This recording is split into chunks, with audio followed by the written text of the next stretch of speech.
Welcome to yet another Focus Session, the online TV show where we inform, inspire and entertain for the benefit of African aviation safety. We look into insights into safety, but also into its safety professionals. And today I have with me here in the studio, Marvin Rangarira. Marvin, welcome very much into the Focus Session. We at AVSist have been working into the domain of human factors and cross-cultural working in the last 3, 4, 5 years. So to look at how do people work between cultures or if they move from culture to culture. And that's one of the reasons why we've invited you here in the studio, because you have personal experience with that. Yeah. Tell us a bit about your background and your cross-cultural journey. Okay, my name, as you have said, is Marvin Rangarira, and I was born and bred in Zimbabwe. So, my journey in aviation started in 2004, where I was trained at the Harare airport, and after that I was then meant to send to Buffalo Range Airport, which is an airport to the southeastern part of the country, where I worked there for a couple of years as well. Yeah. And then due to events happening in the country at the time, I felt the need as a young man to look for greener pastures elsewhere and also for my personal development. Yeah. I then moved to South Africa. In South Africa, I was there before the Soccer World Cup 2010. And so I was there for like 10 years. And in my stay in South Africa, I worked at various airports as well. And but you worked for the air traffic services, air traffic and navigation services, in South Africa. And I worked at Pietermaritzburg Airport and Durban International Airport. And briefly, I also worked at St. Helena Airport, one of the new airports in the middle of nowhere. Yes. And as far as my journey in South Africa, those were the main airports, and I was involved with a lot of initiatives that had a bias towards human factors. And I also did some studies in that had a link to human factors. Human resources, So to say. So Zim, South Africa, now you're in the Netherlands? In 2018 again, that bug to say, okay, I'm here in South Africa, but there's again probably room for growth. And in air traffic control they always say you always look for something more challenging and something that utilizes all of your capabilities. And I found myself here in the Netherlands, and since 2019 I've been here, and so far so good. And what is it you do at Dutch Air Traffic Control? Dutch Air Traffic Control, at the moment, I'm an initial training instructor. I train air traffic controllers right from the onset when they join the company. So we teach them theory and a little bit of practical before they go to on-job training later on. But my role is soon to change. I'm going to again join operations. Towards the end of this month, I'll be moving to operations again, because once you've done it, you always want to go back again. It's nice to train behind the mic. So I've missed that, but I'm going to keep some roles as well, because I'm going to currently within LVNL, I'm a subject matter expert when it comes to human factors. So I'm going to keep that role. So the role involves teaching the subject. The subject of human factors. Subject of human factors in a class setting, and also to represent the Netherlands within the FABE group. FABE group is just a group of countries close to each other that agree on how the theory is administered. So this is a cross-European cooperation. Now, if I can just, because we'll speak about the topic of training and selection as well a little bit later on, but if I can just take you back to little Marvin, basically. Little Marvin, I think, was born in southeast, or at least went to school in the southeast of Zim. I mean, did you always dream to be an air traffic controller? Where did it start for you? So what happened when I was growing up in Harare, where we used to live, it was a route, a VFR route, where those small little aircraft would fly over our house all the time. And as a young boy, I always wondered, how does that happen? So, and the first thing you exposed to is, of course, being a pilot. But at the time, due to lack of resources, I wasn't able to follow my passion. But then I saw an advertisement for air traffic controllers. I'm like, okay, this is closely related. Perhaps that's my pathway to go into the aviation arena. So I went there and I've never looked back. There were opportunities here and there that I could also train again once I managed to get resources of my own. But to train as a pilot, you mean? If you train as a pilot, yeah. But then the bug for being ATC is stuck with me up until now.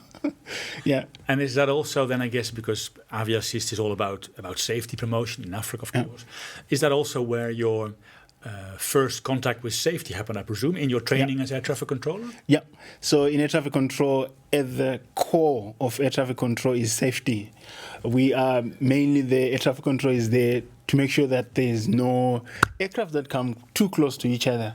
So at the core, we're taught safety, and from the onset, safety has stuck with me. But more so now, I start looking at safety from a different perspective altogether, realizing that the human being is at the core of this whole system of aviation that revolves around it. That's why I sort of like have an inclination towards human factors, because over the years I've realized it is the human beings, the frontline workers, that's where all the safety either falls flat or is successful. And actually what I find interesting, having looked at your CV, is one could say, well, human factors in air traffic control is a logical step, it's part of your training. Yeah. But it seems your fascination with human resource development in general goes wider than that, because you've also got a background. You did a training on human resource management at IPMZ, I think. Yeah. What's IPMZ and what training did you do there? IPMZ is Institute of Personnel Management Zimbabwe, and I believe that through training we can become the best version of ourselves. So imagine if you become the best version of yourself, I become the best version of myself, and together as a team, we become a very efficient team, so to say. Presuming, of course, we work on forming a team, right? Because we have these two individuals. Yeah, we can talk about that perhaps a bit later indeed. Yeah. Okay, so and now that intercultural, that cross-cultural journey, the change you had to deal with, coming from Zim then into a much bigger aviation industry in South Africa, and yet again now in the Netherlands.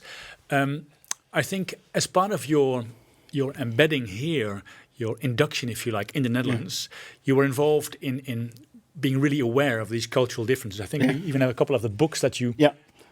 this was part of your training? Not part of the formal training, but I'm so grateful of the leader that was sort of like in charge of my move here. Okay. A gentleman named Frank Club. Our own Frank Club, yeah. He understands human factors to such an extent that he makes it practical, even at a grassroots level. So when I was joining the company, he had so many initiatives going around. Like we had several team building sessions and one-on-one interactions. You'd always ask, how are you doing? How's your family? How are they integrating? And so part of his initiative was giving us the relevant literature that was so applicable at the time. And these are only a few of the books. This is just a snippet of the books. So that one there, the culture map. Yeah. This one it talks about how different cultures, problems that can arise from different cultures, like how we see things is inspired by our own culture, and our own culture is a result of how we're socialized, and it's at the core of especially when you move from a different country to a different country, you're bound to be faced with a different culture. Like in my case here, when I came to the Netherlands, and this book sort of like highlights that those are potential problems, but it also assists you in navigating those potential problems. And is that why you've picked it? Because I've asked you to pick one of those books. Why did you pick this book? That was very key to my move, and it sort of like smoothened the curve of change for me. And then the other book which you have has a very nice Dutch expression on top of "Doe maar gewoon," which means gewoon, act normal and don't be extraordinary. So that small book sort of like gives you tips and tricks of things that are topical in the Netherlands, like timekeeping, or how do you say congrats to somebody, how do you greet somebody, and things to say at a party, or when you're happy, how do you express yourself. That's more for your personal life almost. Personal life, yeah, that's correct, yeah. Excellent. Yeah. And how has it been so far? I mean, because of course you are here with your family. It's not just Marvin. Yeah. Have they been able to benefit from those same type of books almost? Or? In a great way, yes. But of course, the greatest challenge for us is learning the Dutch culture, the Dutch language, so to say.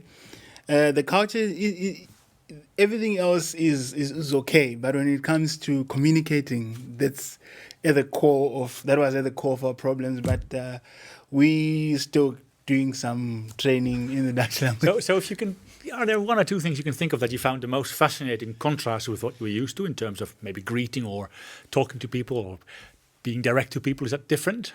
Very different. Over the years, what I've learned to consider and cherish is, with every culture that you're exposed to, there is a strength within every culture.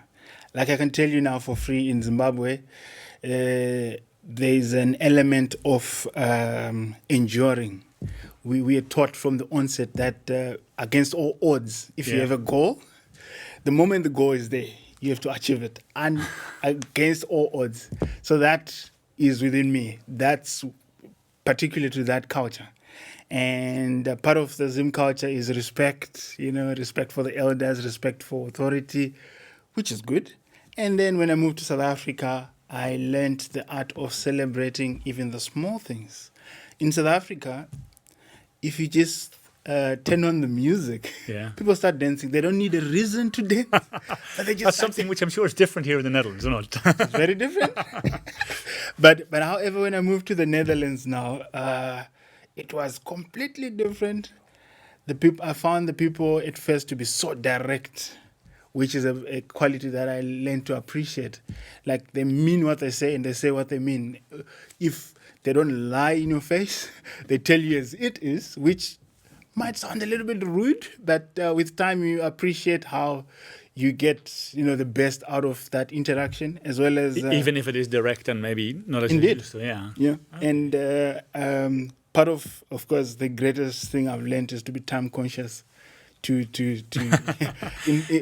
a saying that says in Africa, in Europe they have the watches, but in Africa we have the time. So, and we always say we are 2 hours ahead of Britain. There's nothing to worry about here. But then, be that as it may, it's important that we we do things on time. Yeah, and especially in the role as an air traffic control, I guess. Indeed. Timely and efficient next to safety, I think.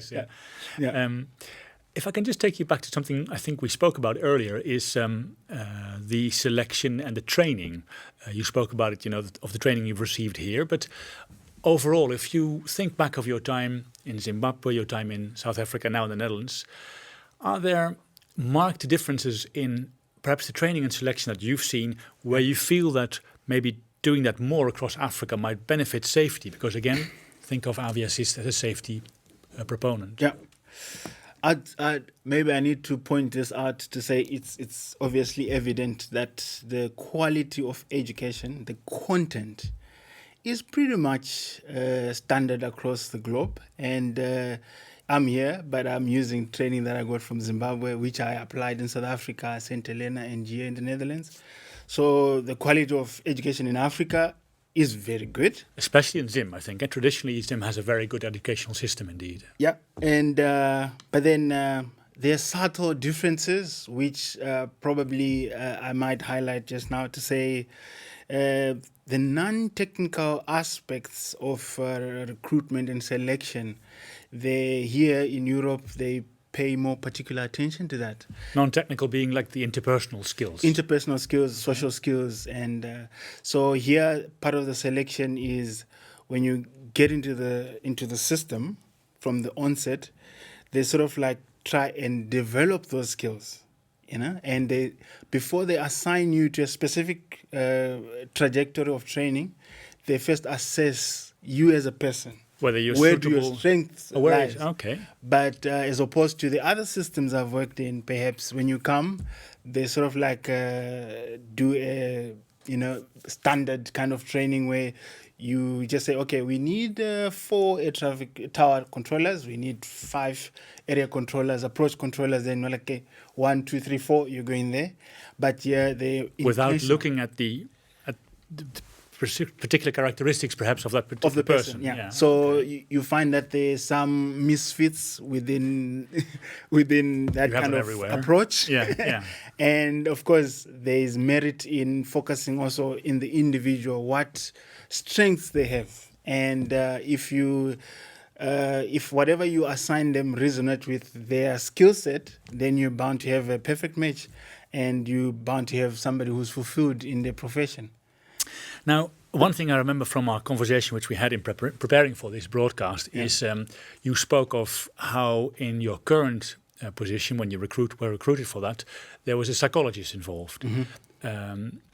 Talk me through that a bit, if you like, and also whether you think that would be an option for Africa. Is it feasible to involve psychologists there? But first, let's go to the role that a psychologist played here in the Netherlands. Yeah, so the role of a psychologist is to see, again, the best fit for a candidate, to say what's the inclination, what's the risk appetite, and basically where their strengths lies. And within the spectrum of different types of air traffic controllers, also the different skills, like you could say approach, example is a high intense, high paced kind of environment. You mean approach control? Approach control, that is. And for area control, it's more like forward planning. And whereas for tower control, it requires somebody who can divide their attention to a lot of things. Tower controlling, like you can see at every airport, they sit in the tower, so they have to be constantly looking outside, and also that's how they provide air traffic control. But that requires a slightly different skill set. Okay. So involving the air traffic the psychologist within the recruitment ensures that there's a perfect fit. Like I myself, I've been exposed now to all the various sectors within air traffic control, but I can tell you now, I'm okay in the tower. I can look around, So that's your strength. That's my strength of I can divide my attention to all sorts of things, and be able to make a decision within that environment. Now, I can imagine some people, if they're the devil's advocate almost, they can say, well, yes, psychologists, you have them in Europe, they're difficult to get by in Africa, perhaps. Yeah. Is that fair, or do you think, should there be ways, perhaps working with universities, for example, in Africa, to try and work with that type of selection as well? I think there are various ways of doing this. I think like what we highlighted in one of the sessions before, private and public sector partnerships. There's always, I think, affordable psychological services from universities, as an example. And you're not always recruiting for the rest of the year. This is something that you can intentionally perhaps budget for a limited period. When you are recruiting. As an example. And it has far-reaching advantages, because if you hire somebody in the right specific air traffic control kind of function, you're bound to have them being more productive than they are probably in a place where their strengths are not. Yeah. True. Yeah. I think that's a very important point, maybe also for the audience to think of, indeed, that you don't necessarily need a psychologist within your own organization. No. 12 months a year, you could say, we're recruiting currently, so we need a psychologist for 6 weeks or something like that. That's a very important and nice takeaway, I think, indeed. Yeah. Okay, so the involvement of the psychologist and looking at, what was the word you used, I think, in our conversation before? Strengths and weaknesses. You look at areas of improvement, I think. Okay, so what are the two terms used in your current employer? You have strength. You have areas of improvement and areas of. Well, never mind. It'll come back to us. But I like the choice of words, which was there indeed. That you're not speaking about strengths and weaknesses of it, but the weakness is really an area of improvement indeed. So, how do you see that your current organization is working with those areas of improvement? What areas have you come across, for example, in yourself? Areas of improvement in for myself, perhaps if you ask me in the future, yes. Perhaps you're wondering why do you move from country to country, and perhaps what's your end goal in all this. I believe at the core that home is always home, and when all is said and done, I want eventually to pass all this knowledge to develop my home country. That being said, my immediate, or rather medium to long-term goal is to also pursue my doctorate, and hopefully in human factors. And with all these experiences and the exposure to different environments, I wish to then apply this back in my own country. I've worked in that system, and I've seen areas of improvement, so to say. And so when you say your doctorate, you want to be engaged in research that would help? In research, and with that, I need to carry with me some form of authority to be able to actually be of value, and being able to influence in a small way how things are currently being done. Yeah, but I think if I think of our own activities in Rwanda at the moment at the Aviation Safety Promotion Center, we specifically have targeted learn, research and experience. Yeah. Because we do see that, unfortunately, in our domain of aviation safety, there is very little research going on in Africa. Yeah. So it would be great, for your personal journey, but also perhaps for our joint journey, to see what we can do. What we can do in that respect. Yeah. Right. Well, I think I could like to take you back to dealing with those changes, because we spoke about it briefly. But how has that been? What tricks did you employ almost to deal with those changes, to move from one professional culture to the other? I think with every change, of course, there are times when you look back and you wondering, why did I decide to do this? And there was a time when you'd go to the shops, and the shops in the Netherlands, and you're looking at something that you've always seen in different shops, and the language written there, when you try to ask, they don't speak English, and then you're wondering, why am I here? But what kept me going was probably looking at the end goal, to say, what do I want in all of this? And also the support that I had from work, and that went a long way. And also my support structure at home, my wife and my two sons. Okay. They're with you here in the Netherlands? They're with me here in the Netherlands. Mainly my wife, because she has been, a pillar of strength when, at times when I was lacking. And That's very nice. There comes a time, of course, in a process of change where you're wondering and you need that extra boost to take you through the finishing line. And And how was it actually? Because if I understand it correctly, at the time you were recruited, the Dutch Air Traffic Control recruited people from all over the planet. Yeah. Did you see a similar thing with your colleagues coming from, I don't know which countries they came from, that they I presume they all had moments when they thought, why have I done this? Yeah. So is there a support network for you in that respect in the organization, where you talk to each other or meet up maybe every once in a while? So I'm friends with a good friend of mine from Brazil. Okay. We sort of started at the same time. And like your body language, you started at the same time. You took off. So we became neighbors intentionally. So like when we were renting, and eventually when we got our own places, we still neighbors, and our families, like my wife and his wife, are friends as well. And our children as well are friends. So that way we formed our own sort of like small little society, and we could relate with issues, and we could share like best sort of like where you find something and you think it's the other person needs. So you specifically lived next to each other, basically. You chose to a few houses apart. In walking distance, basically. Walking distance. So that is. I think that also helped smoothen the path for us. And like now, I'm going to again. I'm following him to Lelystad, and I'll be working with him again starting next month. So Lelystad being a regional airport in the Netherlands. Regional airport to the north of Amsterdam, yeah. So I'll be working with my friend again, and hopefully we'll continue to integrate well together.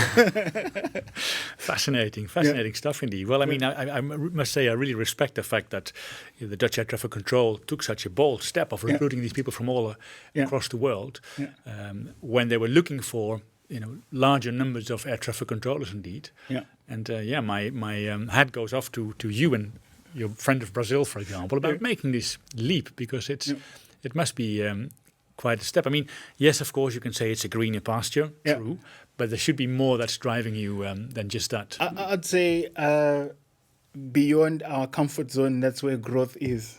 But for us to get there, we need to be stretched. And yeah, of course, you can look back and say, okay, this is not the nice part, but that's the process of growth. I'd say I never thought myself I'll be able to learn a new language. I always told myself, I'm not a language person, but I am. Starting to work on your Dutch. I'm not there yet, but I'm learning a different language, of course, a different culture. But with that, I've part of the system is it has exposed me to be able to have a global view of the aviation industry as a whole. Like being in Europe, you see how things are done, where resources are seldom lacking. And then looking back where I come from, perhaps some of the systems lack resources in one way or the other. But now, when you look at all those systems, you can manage to find common themes and best practices. That's where the crux of the matter is. And that's where it becomes interesting as an individual professional as well. Yeah. So is that a tip you would like to give to maybe fellow air traffic controllers out there in Africa as well, that read some of those books, because it will also help you understand your own professional culture better? Yeah. I think at the core of the issues with every system, there's a human being. This is what human factors is all about. To say, if you cannot work with the human being next to you, then the team will fall apart. But if you understand, the potential problems, which could be cultural according to that book, if you understand the potential problems, be it problems in communication, be it problems in the current leadership, first step is to be aware of the problem. And then solving it becomes easier once you know the problems you're dealing with. So I'd say be aware of the culture, be aware of the problems that are surrounding you, and then that being the first place, and working together well as a team. Again, we always have blind spots. Okay. But your colleague, if you work well with them, can see the blind spots. They can see your blind spots. And which is an area of development then, I guess, isn't it? That area of development, yeah. So what we can do certainly is we can put some of the titles of the books that were used by Dutch Air Traffic Control out to the viewers in Africa. So maybe in closing, Marvin, I mean, I've heard some of your ambitions, get involved in research, also use your experience to improve the aviation safety situation in Africa. If you picture yourself, let's say in 10 years from now, it's always a bit of a difficult question, but where would you like to see yourself? Where would you see yourself in 10 years? I see myself in a position of influence. And in that position of influence, I intend to help improve the systems in aviation globally, wherever I will be, but eventually improving my system back at home. Back at home in Zimbabwe. Yeah, in Zimbabwe, that is. Yeah. Great. Well, thanks so much, Marvin. It was great talking to you. I wish you all the luck with your current and future plans. And I'm pretty sure we'll stay connected, the person Marvin and Aviassist. So thanks so much. And thank you. See you next time. My pleasure. So that brings us to the end of this focus session. We hope you have enjoyed the conversation I had with Marvin, a little bit of insight into the psyche of a dedicated aviation safety professional, currently in Europe, but soon to be launched back into Africa in the next decade or so. Thanks so much for watching, and we see you at the next focus session.